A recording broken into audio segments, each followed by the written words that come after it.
fini. Hop là. Voilà. Je lui ai donné du cannabis et je me suis dit, ça passe ou ça casse. Oh là là. Viens dire bonjour à maman. C'est-à-dire, peut-être que demain, il sera plus avec nous. Il était dans un état, mais catastrophique. Il faisait 25 crises par jour. Il regardait le plafond. C'était terrible. J'ai pas eu peur quand je lui ai donné. Je le voyais s'éteindre devant mes yeux. Donc peur de quoi? Peur de le perdre, mais pas peur de lui donner du cannabis thérapeutique, ça non, pas du tout. Rien contre prendre des cachets si ça améliorait ma qualité de vie. J'ai envie d'être bien. Tout ce qu'on demande en définitive, c'est d'être bien. Si je dois aller 48 heures au commissariat parce que je consomme du cannabis pour me soulager, écoutez, ça me permettra d'aller expliquer aux policiers l'injustice de leur acte.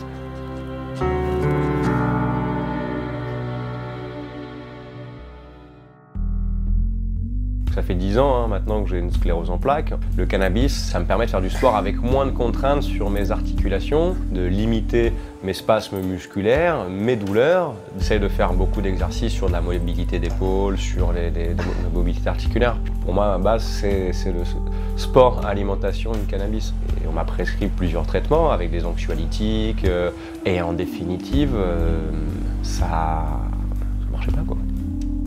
Je consomme le cannabis par voie orale en mangeant directement des fleurs brutes séchées. C'est 1/10 de gramme à peu près, donc c'est un peu comme une pincée de sel. C'est comme bouffer du thym ou du laurier.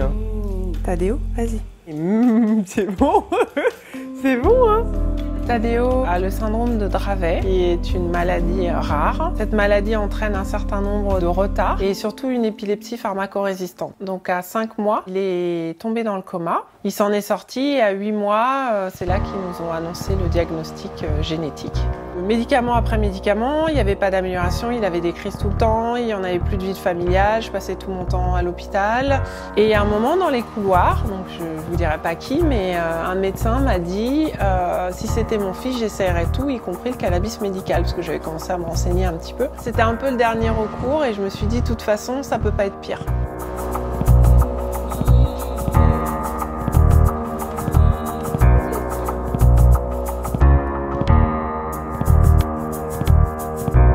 Je me fournis aux États-Unis et on lui introduit simplement dans la bouche, comme n'importe quel médicament, matin et soir.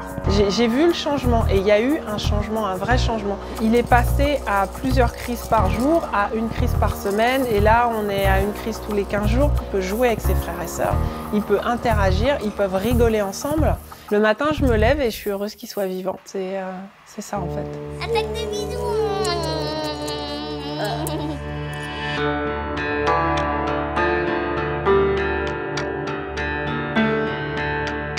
Entre les malades qui utilisent du cannabis et fumeurs de joint, on voit bien que le contexte n'est pas le même. Je suis d'une en souffrance et ça me donne la rage et ça me donne envie de faire changer les choses. Je ne comprends pas la position de la France. Pour moi, elle est intenable. Tout autour de nous, le cannabis thérapeutique a été légalisé. En Italie, en Espagne, en Allemagne. Et c'est ça, en fait, qui pour moi, me laisse sans voix.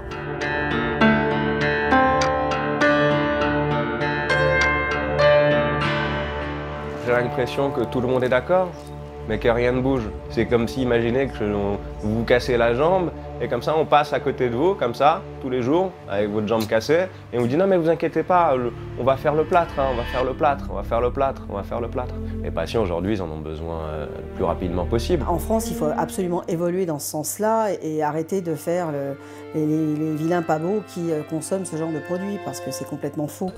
Le cannabis thérapeutique déjà a sauvé la vie de mon fils. Et si en plus un médecin peut me le prescrire, c'est le rêve. Ça nous changerait la vie.